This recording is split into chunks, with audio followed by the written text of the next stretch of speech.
river, down by the river, down by the river, to see what we can see. Down by the river, by the Hudson River, down by the river, that's where I want to be. You may be feeling cramped and crowded. You may be feeling restless and bored. I know a place can cure what ails you. Leave you refreshed with your mind restored. I'll meet you down by the river, down by the river, down by the river, to see what we can see. Down by the river, by the Hudson River, down by the river, that's where I want to be. You never know what you might find there. You never know what the tide will bring. But I know you'll find peace of mind there. Something about it makes me want to sing. I'll meet you down by the river, down by the river, down by the river, to see what we can see. Down by the river, by the mighty Hudson, down by the river, that's where I want to be. Just make your way down to the water. That river will bring the world to your feet.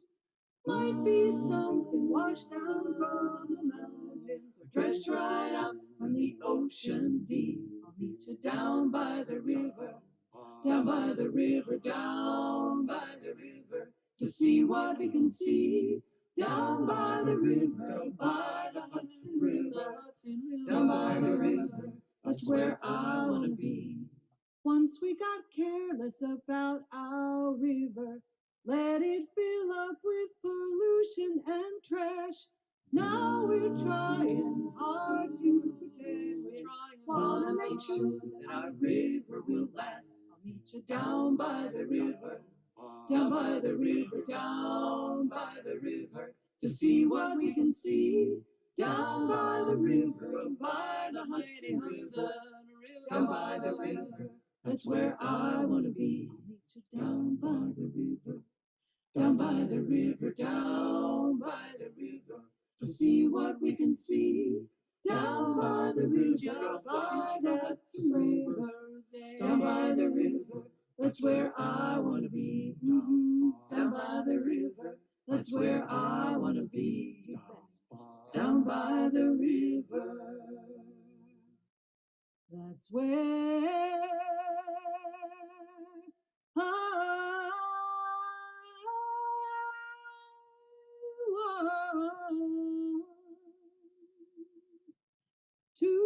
be.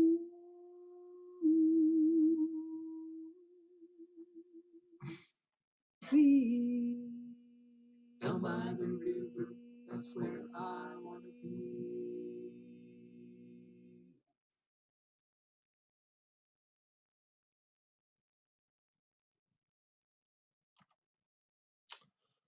Well, hello, everybody.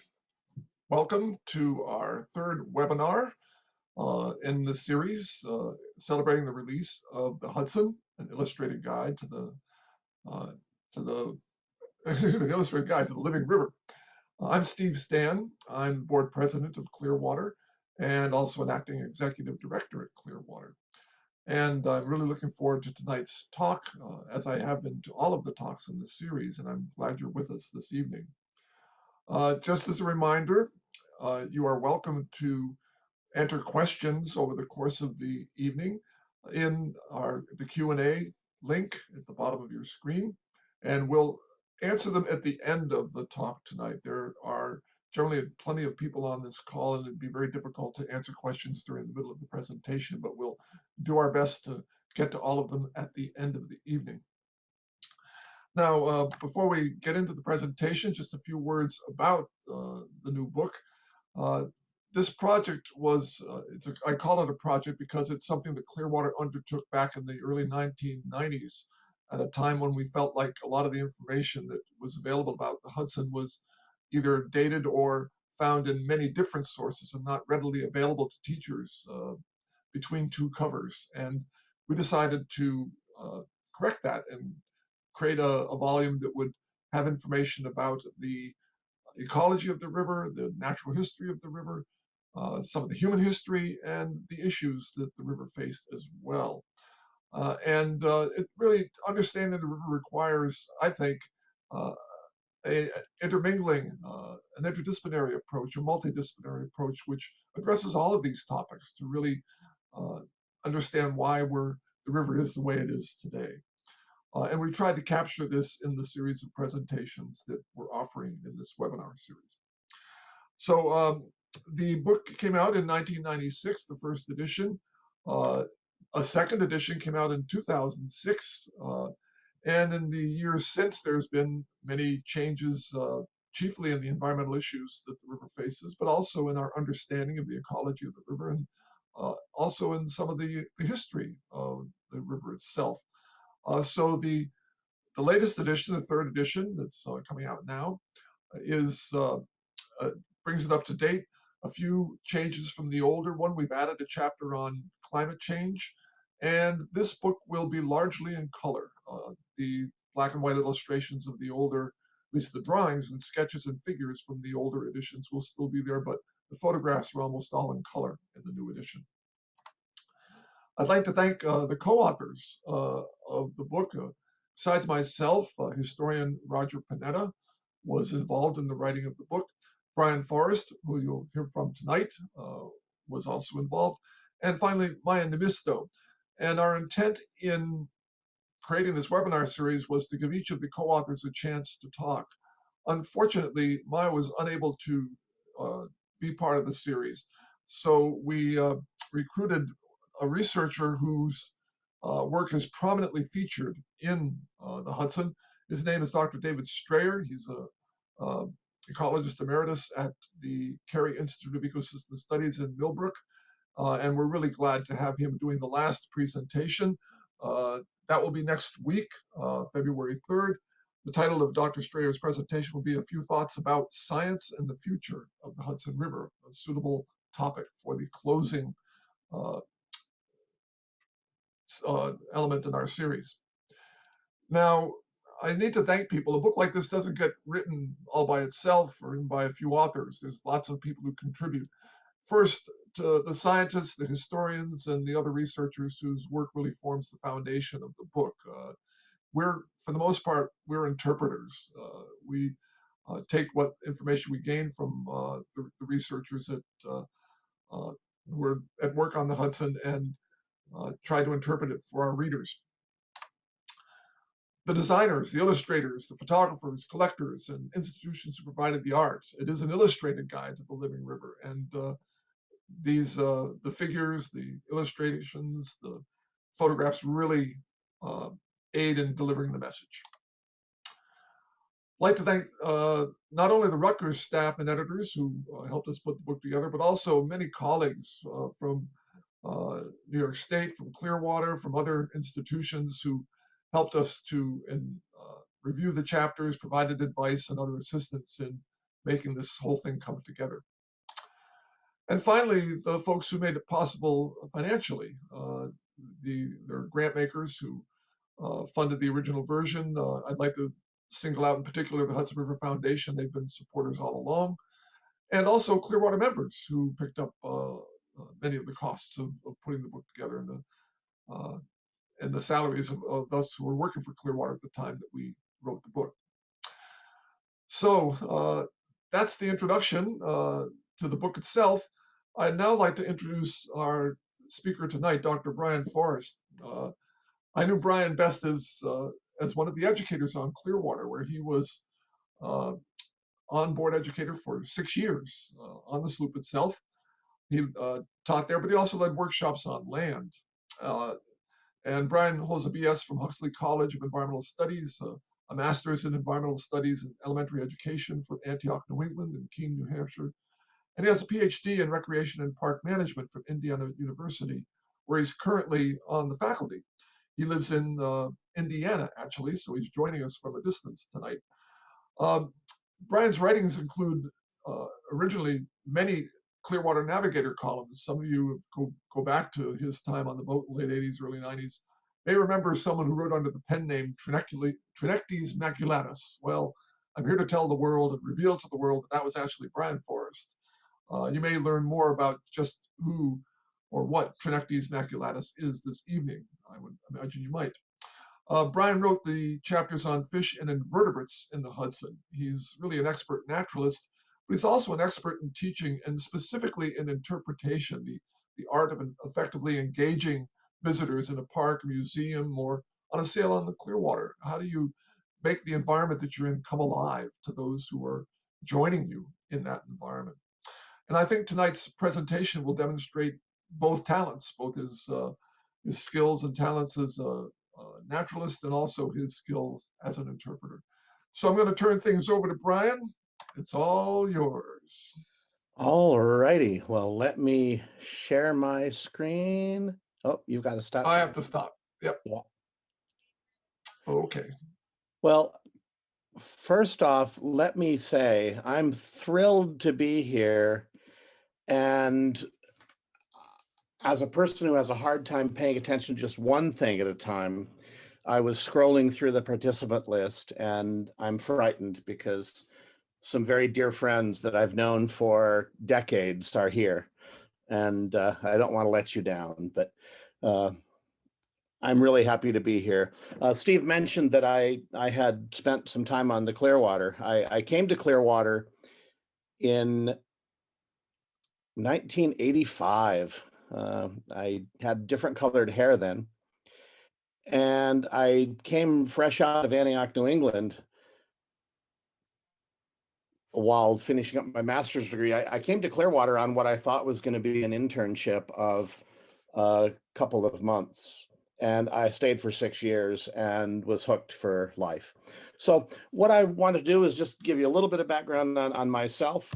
I don't know if the story is correct, but the story as I recall it, Steve also has a master's degree from Antioch, New England. And what I understand is he had a job that he had to fill, and he called up to Antioch and talked to one of the instructors there and said, "Hey, we've got an internship gig. Is there anyone that should apply?" And I believe Mitch Tomashow said, "I'll have Brian call you." I thought I was going to become a classroom teacher, and Clearwater ruined that. Thank goodness, because it did so many other things for me.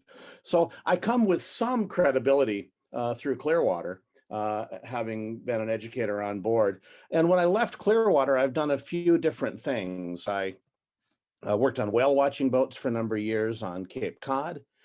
And then I had this another internship I went to in Washington, D.C., working for the social science program of the National Park Service. And I ended up staying there for 6 years, which kind of put the end to a PhD program I was in at Antioch at the time. But what it did was it brought me back to the National Park Service, where I had begun my career as a park ranger and an interpreter, a public communicator. And I have been connected with national parks ever since. When I left Washington, D.C. in 2005, I returned to my native Midwest, moved here to Michigan City, Indiana, on the shore of Lake Michigan, which is behind me, both literally and figuratively. The background image is within Indiana Dunes National Park, and the east end of the park is about 1.5 miles or 2 miles from our house here. I was the education director at a residential education center in Indiana Dunes National Park for a number of years. And then that job was eliminated, something I didn't expect to happen. I thought for a while it was my last job, but it was not to be. And I became an itinerant park ranger and actually had a chance to work in 4 more units of the National Park System in the 2000 teens. And it was out of that experience of both losing a job and getting back into my rangering work that I had this harebrained idea and contacted a fella that I had known from Indiana University and said, "Hey, how about if I come and finish my PhD?" And so I did.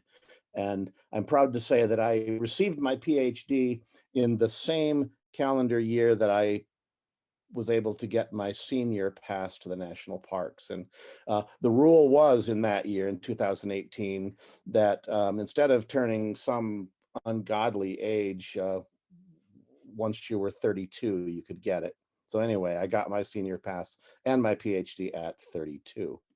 And I went to Indiana University to study, and thank goodness they decided it would be okay to hire me. And so I've been teaching full time since 2015. I coordinate a program in outdoor recreation, parks, and human ecology, and get to hang out with some really amazing people and learn and teach alongside them. And frankly, it was a good thing that Indiana University decided to hire me, because imagine trying to apply for an academic job at 32.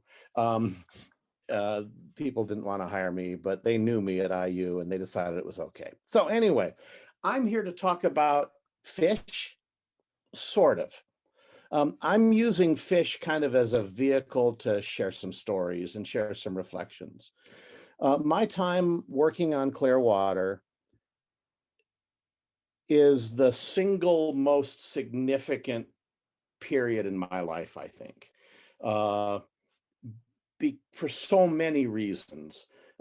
Because of what Clearwater is, was, can be, because of the community that I still feel very connected with, because of the amazing people I got to spend time with, and my friends, the river, the more than human elements of the Hudson. And so I'm here to talk about fish. And let me just share with you the first paragraph from the chapter in the book on fish. It starts with this quote from one of the early European invaders in the Hudson River. From our perch in the 21st century, it's easy to lament or dismiss descriptions like the one above from 17th century writer Adrian van der Donck as one more faded picture of those good old days. In spite of the wear and tear of human abuse on the Hudson, that image from bygone days has not faded as much as we might think. The river still supports abundant and diverse, although changing populations of fishes. As of 2020, experts put the number of fish species recorded in the Hudson River drainage basin at 231. Of these, perhaps 50 are common to abundant in the Tidewater Hudson. At the other extreme, there are some 80 strays, wanderers from coastal waters that have been observed fewer than 5 times each. Of the overall number, 173 species are thought to be native to the Hudson. The remaining species have been introduced through human activity, intentionally by stocking, or unintentionally, as in the case of fishes that have immigrated to the Hudson through New York State's canals. So there are lots of fish in the river. I'm not going to talk about all of them. As a matter of fact, I don't remember them as well as I did in the years that I was working on board the boat. But what I thought I would do this evening is share some stories that for which the fish themselves are sort of catalysts. And so I've got 5 or 6 fish species I want to use as catalysts for some stories that I'd like to share. So the first is probably the first fish I met on the Hudson River, the white perch. And white perch are really great fish. They're really abundant in the river. We would set the trawl net, of course, on every sail, and they were found throughout most of the river, from slightly salty water all the way on up. And we would find lots of them. And if you've taken a biology class or even an ichthyology class, you may have seen an image of a white perch or some version of the white perch that has other things added to it as kind of the classic fish. And I thought that the white perch was a really good introduction to the world of fish and fishes to me that I really had had no exposure to before my time on the Clearwater. And on many a day, dozens and dozens of days, you might see me with this amazing little document called Clearwater's key to common Hudson River fishes. You know, of course, you can use fish and fishes as plural. Fish is plural if you're talking about many of one species, whereas fishes is plural if you're talking about many of more than one species. Nonetheless, this key was a tool, an educational tool. It's gone through several iterations. It's now online, something we never even dreamed of. But it was a tool that helped me learn about the river and its fish and helped me share the river and its fish with lots and lots of kids. And so we have a task at hand, folks. We have to key out this critter on the left side of your screen. I always like to say that a key can unlock a door, unlock a mystery. The key to my heart, well, that would open up this cold, cold heart. But the key to fishes helps us know something about our neighbors. And we would go through this process of identifying the fish. So you look at the fish, and we've got two choices. Are the eyes on the same side of the head? Is the body lying flat on the bottom? Or are they on opposite sides of the head? Now, if I were able to talk with you, you would give me directions. And someone, I don't know, maybe Margay or Mary Ellen might say, well, they're on the opposite sides of the head. So we would then go to page 5. And at page 5, we have to decide whether that fish has a tiny mouth and a tube-like snout, or the mouth is not on the end of a tube-like snout. And if that were the case, then maybe one of you would say, well, it looks like we need to go to page number 7. So we go there, and we're getting closer to what this fish is. And we want to know if pelvic fins are present. Now, pelvic fins are fins down on the underside of the fish's body, and they may be used for steering, helping that fish orient itself within the water. And indeed, on the fish that this person is holding, we see it's there. So we continue on. We want to know if there's an adipose fin. It's a little, very fleshy fin in the back, often maybe a fat storage, and there is no adipose fin. So someone like maybe Deborah or Myrna says, let's go to page 13. And then we get there, and we have to see if there's a barbel on the chin, a little thing that in some fish might actually be used to sense things in its environment. I don't see one here, so maybe Rick or Donna tell us that we need to go to page 16. And we get there, we've got more decisions to make.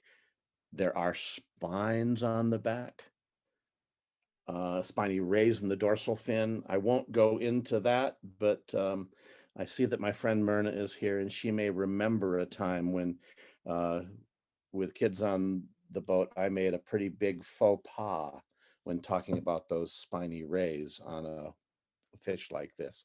But I get directed to page 26. I keep going, and finally, I get to one of my last choices. Is there a forked tail or a pointed tail, or is it square? And in our picture, we can see the forked tail. We continue on. We look at the qualities of the dorsal fin that's going to keep that fish swimming in a straight line. Is there a slight joint?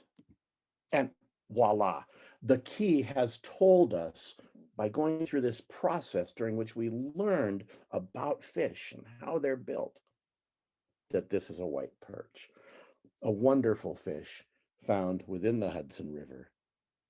And, well, unfortunately, like so many others, they are contaminated with things like PCBs.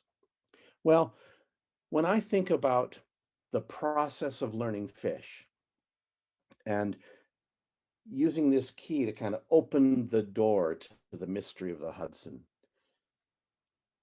it was a way in for me. And I must say,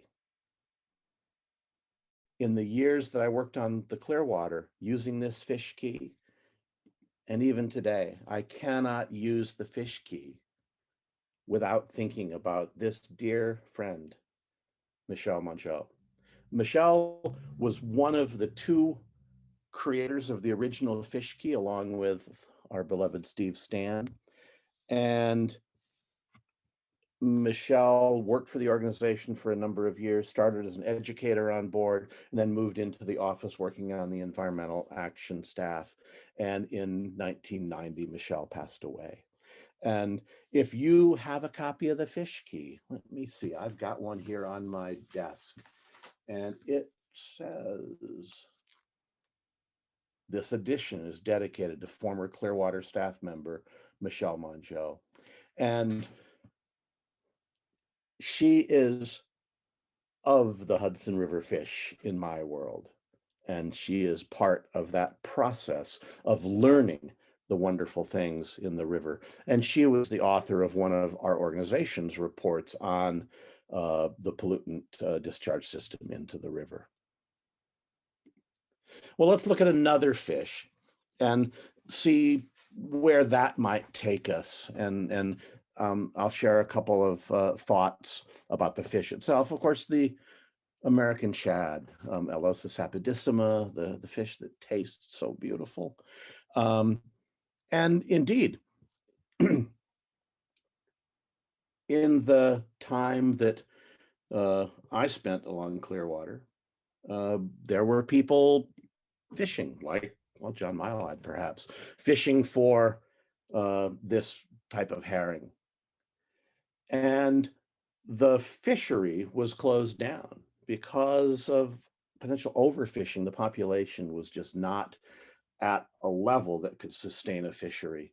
And the projection is it may be another 30 years before a fishery for the shad can open up once again.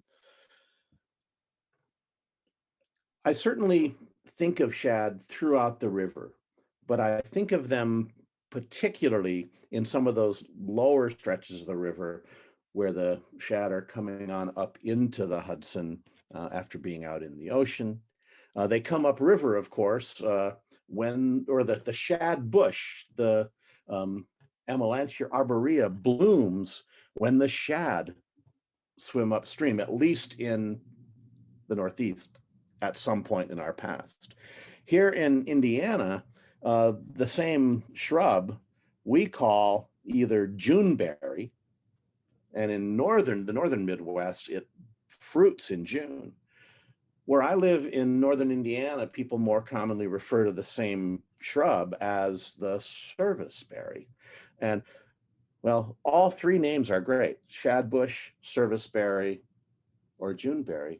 Juneberry, because the fruit ripened in June. Shadbush, it blooms when the shad come upstream.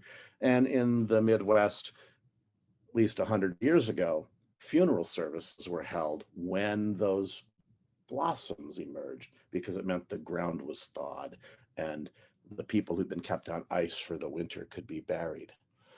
But when I think about shad in the downriver part of the Hudson, it brings a story that has nothing to do with fish, and a story from my very first week on the boat in 1985, my first week of sails.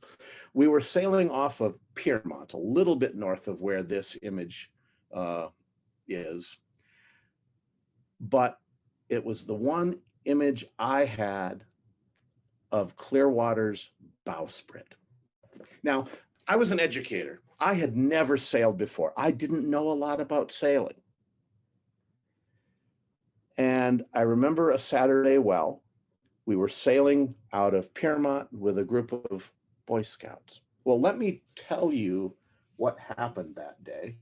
And this is in the words of another one of my fellow fishes, the words of a former Clearwater crew member and captain who wrote about that bowsprit. Because, as he wrote, as the sun rose in the east and peeked over the horizon, it warmed the face of the Palisades and the steep rock of Hook Mountain as well.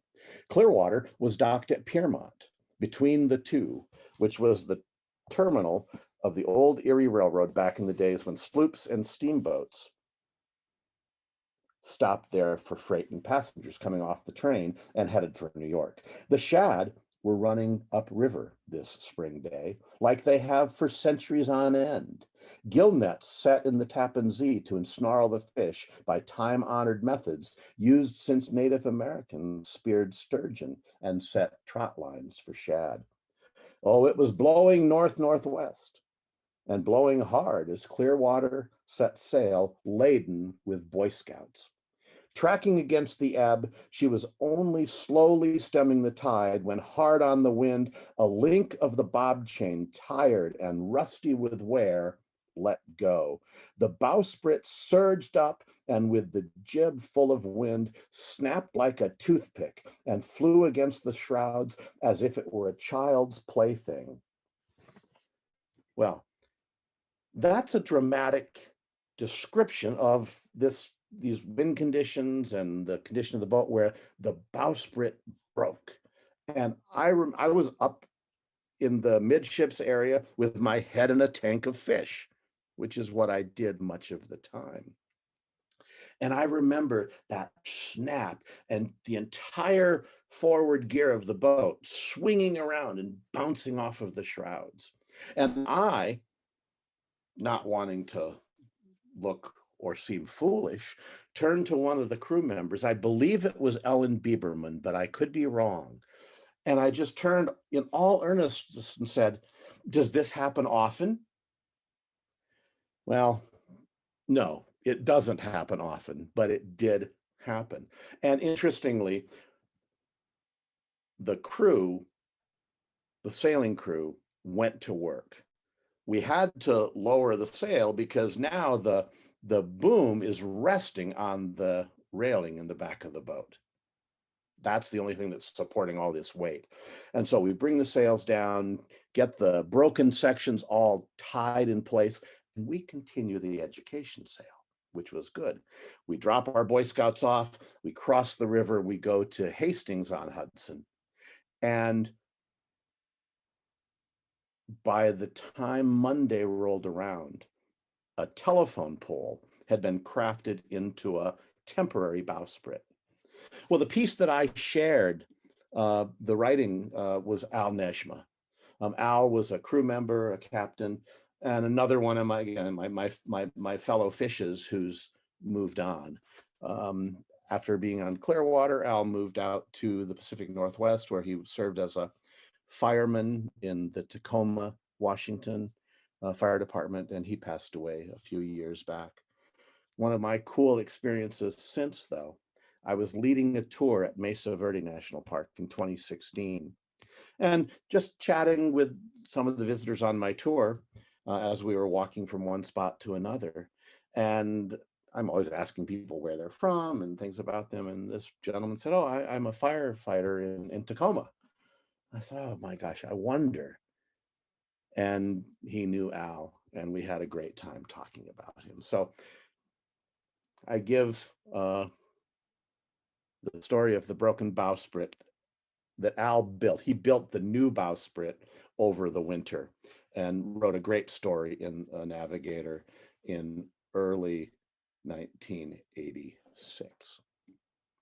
So let's go to another one. So the eel, right? Eel are pretty amazing critters. I had never encountered one before. And you know what? You've heard the phrase "as slippery as," and it's true. As slippery as an eel. First time I caught an eel, I think it was also at Piermont, and this time it was in a beach seine along the shore.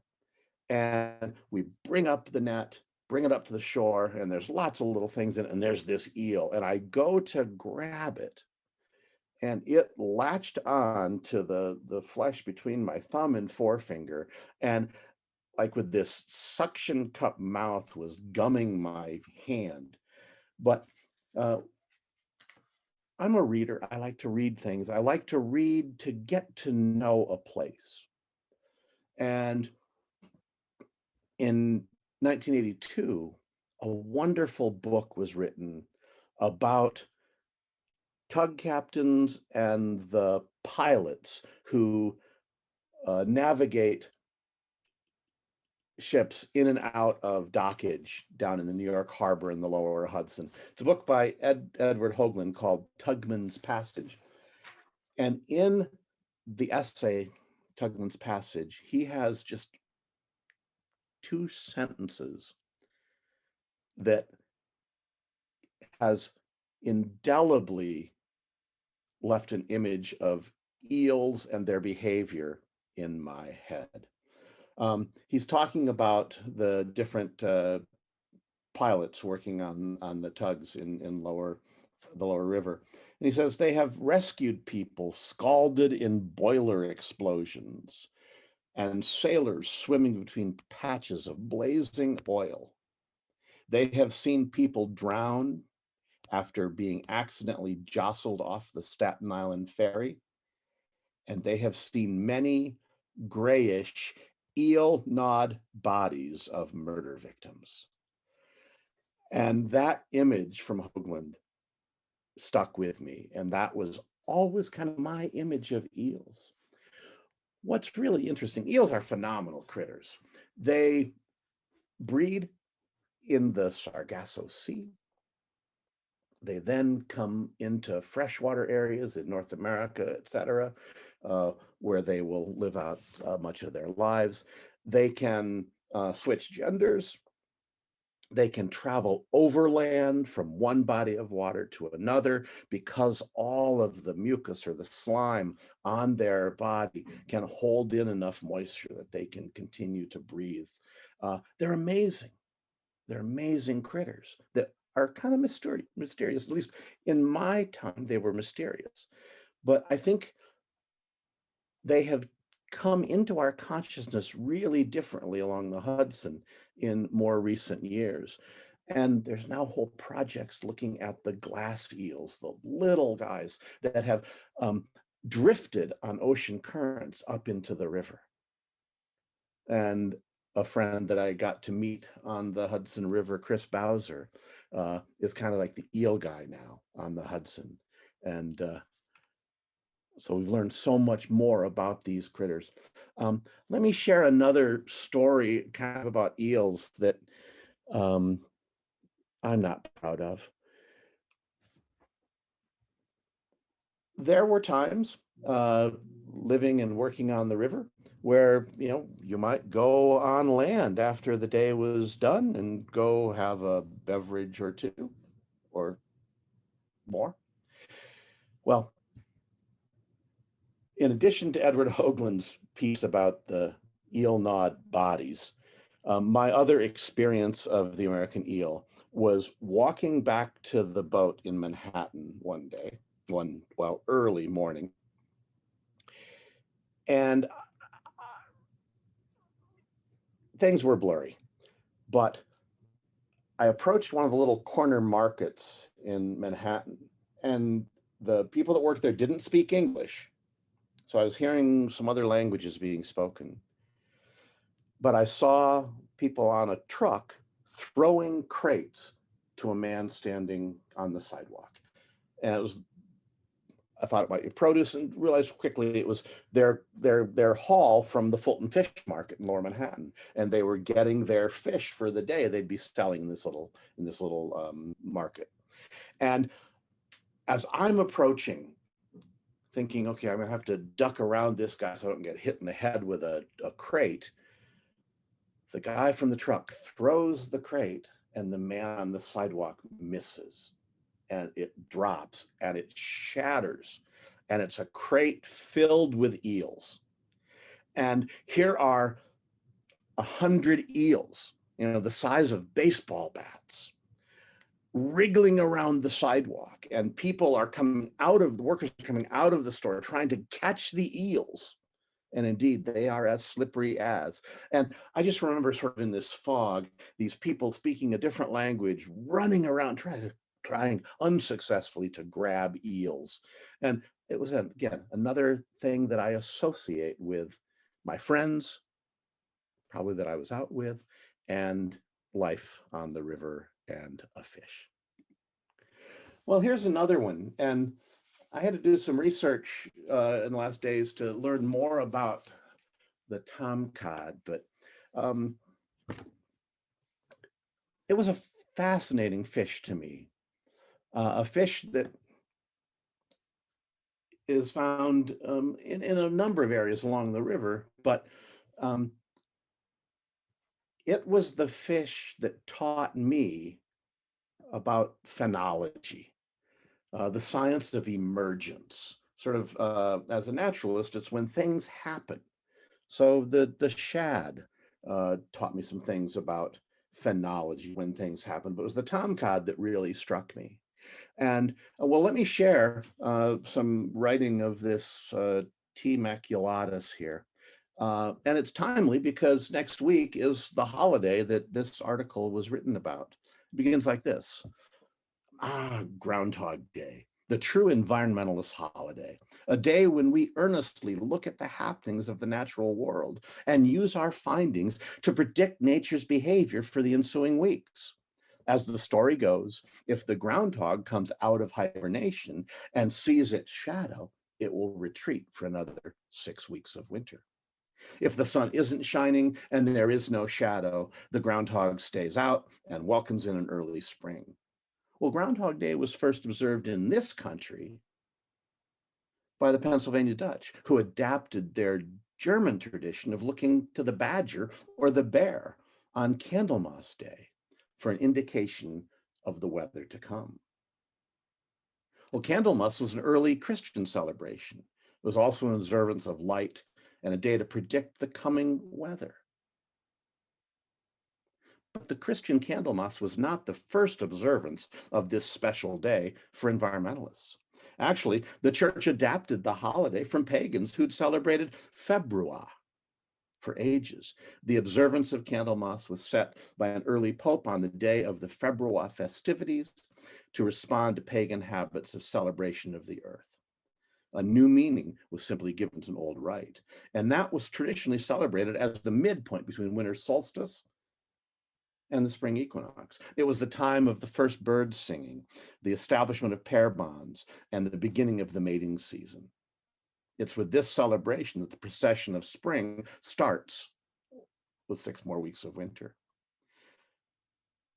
Well, at the same time the groundhog arises from its earthly slumber and birds begin to sing, there's already some fascinating activity underway beneath the ice of the Hudson River. Well, before we were as cognizant of some of the effects of climate change. The first fish of the year are already hatching from their eggs and beginning a fascinating and devastating life. The Atlantic tomcod is a marvelous little fish, a member of the cod family that's found in brackish to fresh water rather than the salt water of its marine cousins. They spawn from November to February. This was 1987. And deposit their eggs on sand and gravel shoals at temperatures just above freezing. The spawning area mostly between West Point and Poughkeepsie. The eggs develop as the temperature rises, and at 40 degrees, they hatch in many cases while there's still ice on the river. There are newborn tomcods swimming the Hudson each year on Groundhog Day, while the rest of the natural world is just beginning the process of growth and rebirth. Well, interestingly, what I've learned, and some of our other speakers may have better information than I, but at least anglers are not seeing tomcod as often. And that could be because of warmer water temperatures in the river. In the 1980s, tomcod were in serious trouble, although the cause was not known at the time. A 1984 study revealed that 80 to 90% of the tomcod sampled had cancerous tumors on their livers. That's one of the highest rates of cancer at that point found in fish. Equivalent studies of tomcod in pristine waters showed cancer rates of only about 2.5%. Well, things have changed. But I think what Mr. Maculatus said here may still apply. Perhaps Groundhog Day is a good time to think about tomcod, as well as the weather and the coming spring. And like the ancient pagans, we might all benefit from putting our ears to the ground, or more appropriately, our ears to the water. By understanding the dynamic rhythms of growth, death, and rebirth of the inhabitants of the river, we can gain insight on how we as humans can best treat the resource we all depend on. Well, tomcod are considered to be a good indicator of environmental conditions in the estuary. Those conditions vary depending on human activity on the river and along the shores. Appropriate decisions must be made for all species concerned, humans included. Perhaps 100 groundhog days hence, or 50, or 10, or next week. Maybe we can add to our celebration of spring our commitment to the health of river fish like the tomcod. So just another story that comes out of a fish that I grew to love. Let me share one more, and that's the lined seahorse. The seahorse, who knew? And I didn't know that seahorse lived in the Hudson until in the late 1980s when the North River sewage treatment plant on the west side of Manhattan went online. And interestingly, when we would fish along the west side of Manhattan on education sails in my first few years on the Clearwater, we would set that net and we would pull up all nature of horrible things, and every now and again a fish. But we would find toilet paper and all kinds of other things because the whole west side of Manhattan had no sewage treatment until this plant went online. Same with other parts of New York City. Well, as far as sewage is concerned, you stop putting it in the river and things change. And in a fashion, almost overnight, we saw a change in what we were pulling up in the fish net. And it was after the North River sewage plant went online that I saw my first seahorse. We would catch them on the west side of Manhattan and often around Liberty Island. And I may be naive in my jumping to a cause and effect kind of relationship, but it seemed that the seahorse were able to survive in the slightly cleaner conditions. Interestingly, it was this same sewage plant that was the catalyst for the founding of the West Harlem Environmental Action Coalition, because they were concerned about the smells and health effects from the sewage plant so near their neighborhood. So I think of the seahorse as kind of telling me something about environmental responsibility, about taking care of things. And the seahorse that we were catching them throughout New York Harbor, around Liberty Island, Staten Island, reminds me of the good old days when on behalf of the fish, Clearwater had some audacious decisions like suing the United States Navy over the proposed port at Staten Island, at Stapleton, Staten Island, to house the USS Iowa and its accompanying vessels. And of course, the Navy had a policy of not confirming or denying the presence of nuclear warheads on the Iowa. And so they behaved as though there were none. Clearwater found that problematic, and so became lead plaintiff in a lawsuit claiming that they were in violation of the National Environmental Policy Act. But on behalf of seahorse and other critters in the harbor, we were involved in a number of activities with the Coalition for Nuclear Free Harbor. You can vaguely see this banner that goes the entire length of the shrouds that says "No Nuke Port." And at least for a while, I was the one that would always rig that. We couldn't rig it on the boat until we were away from our dock. And that was an agreement that we came to with the owners of the dock. And I remember once rigging it downwind, which meant I was on the inside of the shrouds, tying it up, and the shrouds were like rubber bands. but just reminds me of this experience as well. Well, this is an obscure one, but the butterfish, just a little fish, abundant in saltwater areas. We'd find them in New York Harbor sometimes, but it's how they live that really struck me, because the butterfish is not affected by the neurotoxin in the lion's mane jellyfish tentacles. And where other organisms are really affected by a jelly, the butterfish aren't. And so they live amongst what seem like they're adversaries, but they're not adversaries at all. And the jellyfish might even become a source of food for the butterfish, certainly giving it a protected place to live. And I think of these fish metaphorically like I do the others. And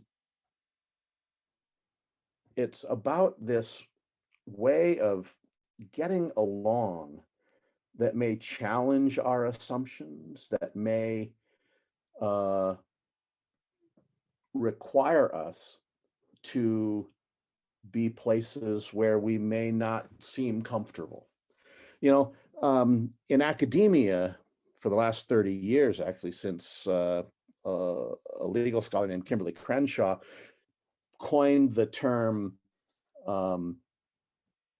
intersectionality, which is sort of this collection of identities that one might carry, that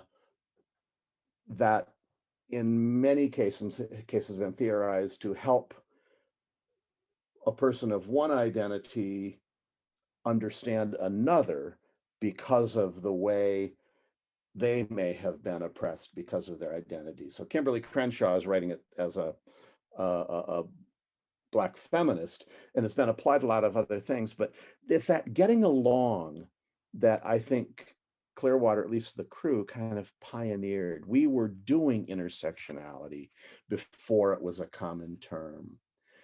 Crenshaw says it's a lens, a prism for seeing the ways in which various forms of inequality operate together and exacerbate each other. We tend to talk about race inequality as separate from inequality based on gender, class, sexuality, or immigrant status. What's missing is how some people are subject to all of these, and the experience is not just the sum of the parts. And I think it was that understanding that came from living amongst others that helped us to see a different world. Of course, that came from the boss too.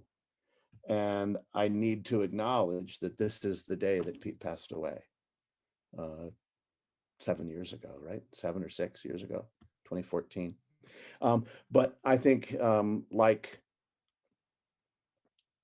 like many people who found him to be a fascinating and conflicting and sometimes scatterbrained, wonderful person, he was thinking of ideas well before the rest of us were. And now that I reflect on my time with my fellow fishes on the river and such, I think that we were in a way ahead of our time. When I think about that getting along piece, I'm reminded of another great American philosopher, Dolly Parton. And if you've listened to Dolly Parton's America podcast done by WNYC in New York, it's really phenomenal.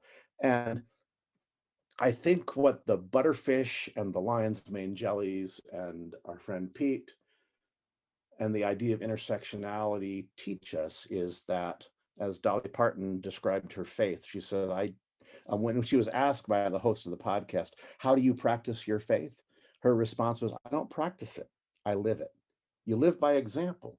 You teach by example. You learn by example, don't you think? Well,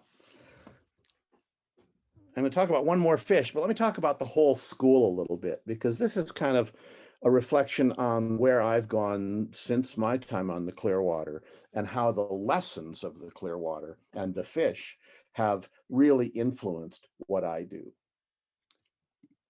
I think Clearwater and the river began to teach me about this notion of place-based learning and teaching. And I've often thought that when Clearwater is its most successful, it is focused on the river and the denizens, the human and the more than human, the fish. I've done a lot of work in the arena of place-based learning and teaching. Some of my research looking at effectiveness of communicating in national parks, where we like to think that we are teaching people about places. Findings of a project that I was involved in, a research project looking at communication in 5 different national parks, has shown that the thing that speaks more clearly and with greater conviction than the park ranger is the place itself. And I think I began to learn that on the Hudson River, that it's the river that speaks, that has a clear voice, and our task maybe is to feature the river rather than ourselves. Research that I've done has focused on communication in parks and protected areas that applies to teaching, I believe, as well, because I've been trying to take this whole theoretical perspective on communication into the classroom, or well, the outdoors, because I'm teaching outdoors most of the time. But what we've found is that often there's a one-way pedagogy, a one-way form of communication. That's what I'm doing right now. It's not my nature. But in one-way communication, imagine there's an instructor and there's a message, there's a content you're teaching about, there's a place, right? And if it's a one-way form of communication like I'm doing right now, I can only hope that some of the things that I'm sharing might filter down on my audience, on the student, on the learner, on the visitor. That's the norm. Based in dialogue theory, based in some place-based learning studies and a variety of other things, we've conceptualized this notion of two-way communication, which is not rocket science. But in the two-way communication model, there's a relationship between the instructor and the student, the ranger and the visitor, the Clearwater educator and the kids on board. But the primary relationship is between the kids and the river. And that our job is to see the river through their eyes. At least that's what I would do if I were back today. I would try my darndest to sort of set my expectations, agenda,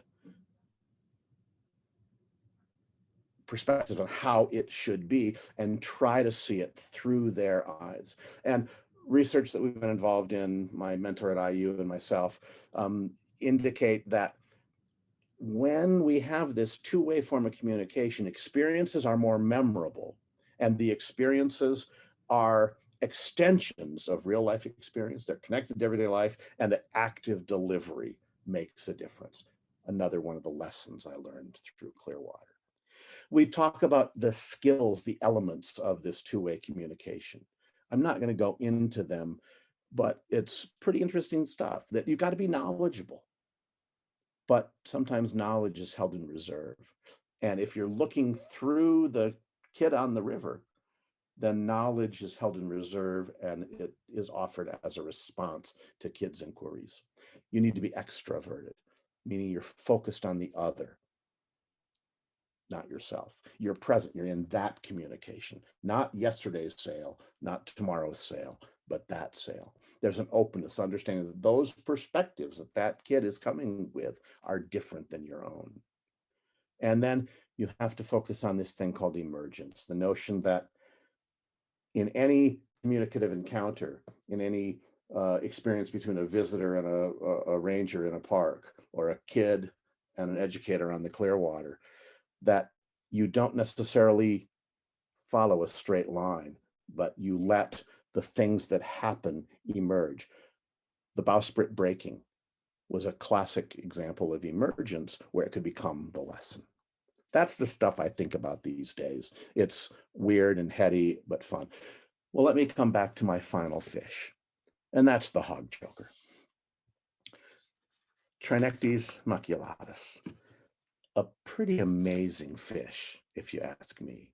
And I've got to say that in my time with Hudson River Fish, this is the one I love the most, the one I think about the most. And it's ubiquitous. And it's lovely in its ordinariness, as well as its weirdness. So here's another little bit of excerpts from T. maculatus here. And this was written at Christmas time in 1980 something, 87. Hog chokers, I presume, don't take time out of their busy schedules of swimming, eating, and basic lying around to participate in holiday festivities as we do at that time of the year. It would be far too anthropomorphic of me to even think that hog chokers might celebrate Christmas, Hanukkah, Kwanzaa, or the winter solstice. Nonetheless, hog chokers can be a part of our holiday celebrations, and an inspiring part at that. What is a hog choker, you ask? My answer has consistently been simply the most amazing of the Hudson River fishes. Some say the hog choker looks like a slimy pancake. Others are reminded of their last fast food hamburger patty. Mervyn F. Roberts, author of the Tide Marsh Guide to Fishes, wrote, "You may feel sorry for the first one you see. Its head and mouth look deformed. But that's the way it's been for eons. All jest aside, the hog choker is truly an unusual and bizarre-looking flatfish, a member of the sole family. The hog choker, Trinectes maculatus, is a small fish averaging 4 to 5 inches, head to tail, though an occasional 8-incher can be found. The fish is flattened from side to side like its cousins, the flounders. It has 2 little black beads of eyes together on one side of its head." And he went on. But he says, so what do hog chokers have to do with the winter holidays? Frankly, nothing. The winter holidays, regardless of one's persuasion or particular affiliation, are celebrations of life and love and light, a time to celebrate the regular parade of seasons and the wonders of the natural world. It's a time of celebration of and for children and intrinsic hope and change. The holidays have traditionally been a time for us to recommit ourselves to ideals of peace on earth, and a time to give to those we love and the earth which provides sustenance. Hog chokers are unusual. In my mind, they're one of the oddest results of the evolutionary process. In spite of their unique qualities, hog chokers are very, very common, and in this light, very normal, or at least ordinary. This is where I make the holiday connection and gather my own inspiration. We live in a grand and diverse world, sharing resources with people, plants, and animals of vastly different backgrounds. We all possess unusual and odd qualities. It's from our differences that we can gain strength. It's also where we gain a common ground with other unique people from around the world and beyond. Our diversity combined with our shared basic needs are the qualities that make us normal, or at least ordinary. Survival has nothing to do with wealth, beauty, or power. It's a shared goal and a shared birthright we all have in common. Well, that's kind of the hog choker for me. Steve mentioned the collected works of T. maculatus, inspired by him when he wrote an article saying that the true sign of spring was the return of the red-winged blackbirds to the marshes along the river. And Mr. maculatus contested that, thinking it would be skunk cabbage instead. Well, that's what I have to share with you. Just some stories about a place that I think we all collectively love, and some reflections on teaching about and learning alongside Hudson River fish. So thanks very much, folks. Oh, And Brian, thank you so much. That was both informative in terms of the fish and especially for those of us who have been around Clearwater for some time, really moving. There were a number of comments about stories being shared from among folks who are in attendance who have been part of it for a long time. And we do have a number of questions, and I'll start with one that's related to your closing, perhaps, and the idea of how to do interpretation and engage with kids or others in doing that. And it is a question from Christina, who asks, can you remember one instance that you saw it on a child, that they got it, that they fell in love with the river, fish, the environment is part of their experience? yeah, and it's weird, but the one that I remember vividly and have talked about many times since. I don't remember what year, sometime in the 1988ish or so, but I bet some of you might remember the famous New York Harbor garbage barge. There was a barge with New York City garbage supposed to go to a landfill, and the landfill was closed. And then it was going to go somewhere across the world, and it ended up traveling around half the world. And it kept getting refused and refused. I'm vague on some of the details of where the barge went and exactly the whole story about the barge itself. But this was the moment. We were sailing in New York Harbor, and the barge had come back to New York City waiting because the landfill had received an extension on how much trash could be put in it. So it's anchored in New York Harbor for a considerable amount of time. And we're sailing, and we sail by it. And as the educator, I made an announcement. I said, folks, you probably have heard in the news about the garbage barge. Well, you know what? There it is. And I remember a young girl looking at her teacher or her mother, and then looking back to me and said, I never thought I'd see it. And that was it. There was something about the plight of that pile of garbage that meant something to that child. And the opportunity to see it kind of made sense of her life, that she got to see something that was fascinating and so present in her mind. That's the one that comes to mind. Probably not what Christina was expecting, but really cool story. We have a number of questions that pertain more to the natural history of fish, and an anonymous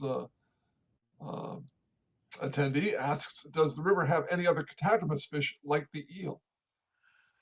Let me think about that. Any other catadromous fish like the eel? There's plenty of anadromous fish.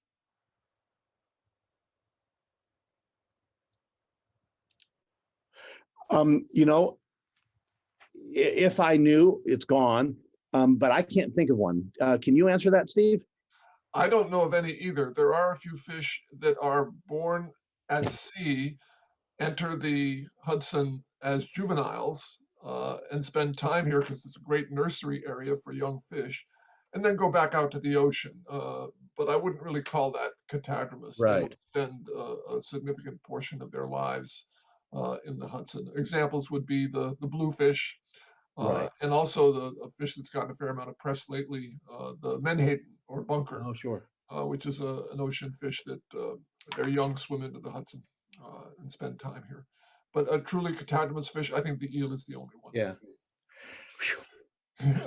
Good. Well, the next few questions, well, actually, I'll leave a natural history one and go to an education one now. Are there, this is from, let's see, from Stephanie. What elements of Clearwater's education program have you transferred to Indiana Dunes? Yeah. Tight focus on place. That and we want to change the world. And what I have come to understand is that we can do that, but we do it by changing the small place we are. The Hudson began to teach me to narrow the focus. And I believe, particularly with younger students, that that is developmentally appropriate. So it's partly about that real tight focus on place. And that kids, grown-ups even, they love playing in the water. And they love understand the water. What's under the water is like a real mystery. And so I have continued to do aquatic education stuff everywhere I've been. Actually, I'm really proud to say that in 3 different places, I've been asked over the last nearly 100 years since leaving Clearwater to use the Clearwater model in some sort of an aquatic education program. I did one at the New England Aquarium that continued, it may still continue now, when I was working in whale watching, and then more recently with the Park Service, I was consulting on an aquatic education program at Lake Meredith National Recreation Area in Texas. So that focus on water, the mysteries of water, the mysteries underneath the water. 2 things coming off the top of my head. Great. We have a note from Dave Strayer, who is checking in on catadromous. He's right. And Dave tells us that it's not a fish, but the newly arrived non-native mitten crab is catadromous. Okay. So you're safe, Brian. We got Yeah. the taxonomy saved you in this case. We had a few questions about the status, as I said, of different fish populations. And the first one was, this is from another Brian, actually, how is the sturgeon population in the Hudson doing? I'm going to have to turn that one over to you or to Dave. Well, as you know, there are quickly speaking, there are 2 species in the river, the short-nosed sturgeon and the Atlantic. They're both considered to be endangered species at this point. But the short nose is, I don't know if you can say it's doing well, but I've heard some estimates that there are as many short-nosed sturgeon in the Hudson as there are in all the rivers in the rest of its range in eastern North America. I don't know if that's bad or good, but it seems steady. Atlantic sturgeon, sort of a long story, but it appears that this might be a success story in the making.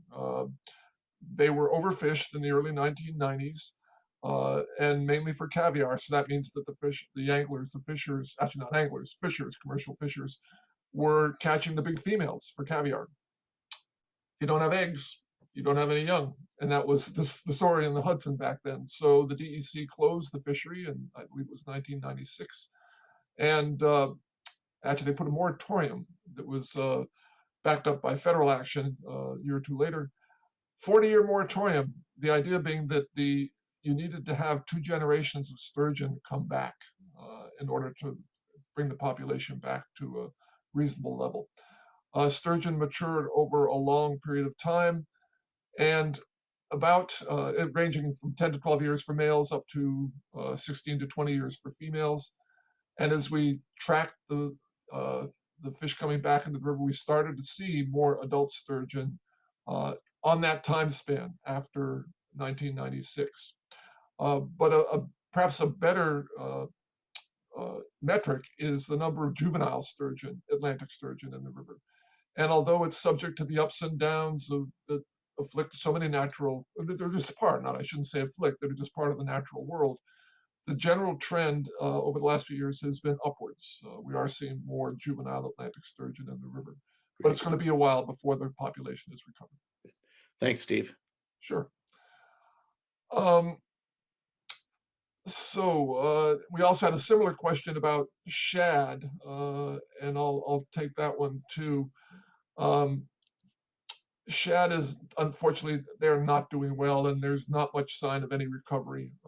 The numbers of young fish continue to be very low. And one of my fisheries management colleagues at DEC said basically, we just got to get out of the way and let them come back. We've sort of done what we can. We can't be fishing them. We just got to let them come back and hope they can make it. There are a lot of issues. Overfishing is a big one. There are some other potential issues with shad too. But this right now, there's not much good news about American shad.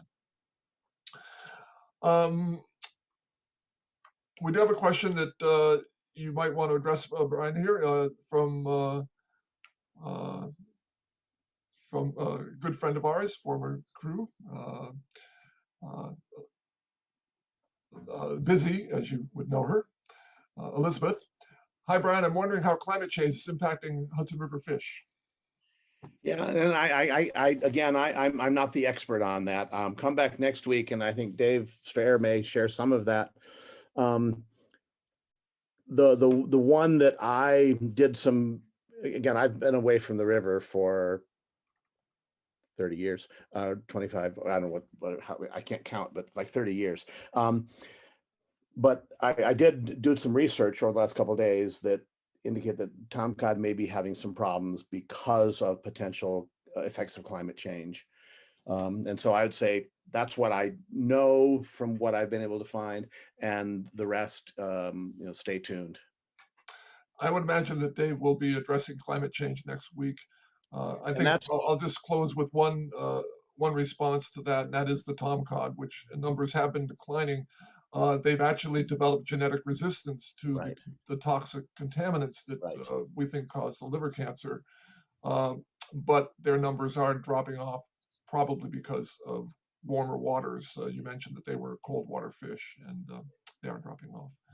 Well, I'm going to leave things there, but thanks to you, Brian, first of all, for a wonderful and inspiring presentation tonight. I'm glad that through Zoom we were able to bring you out from the Midwest to be back to the Hudson, and really appreciate it. Also, I'd just like to thank all of you who are on the Zoom for attending, and would remind you that Dave Strayer will be talking next week about what science, a few thoughts about what science is telling us of the river right now, and how it's telling us the future may go for the Hudson. So I hope you'll come back for Dave's talk next week. And so, I just want to say, I'm looking through the list of attendees, and I see so many friends, and I really wish I were with you in person. And thank you so much for being here and for supporting Clearwater. It's near and dear to all of us, I think, and support it every way you can. Thanks so much, Brian. Take care now. You bet. Bye-bye, everybody.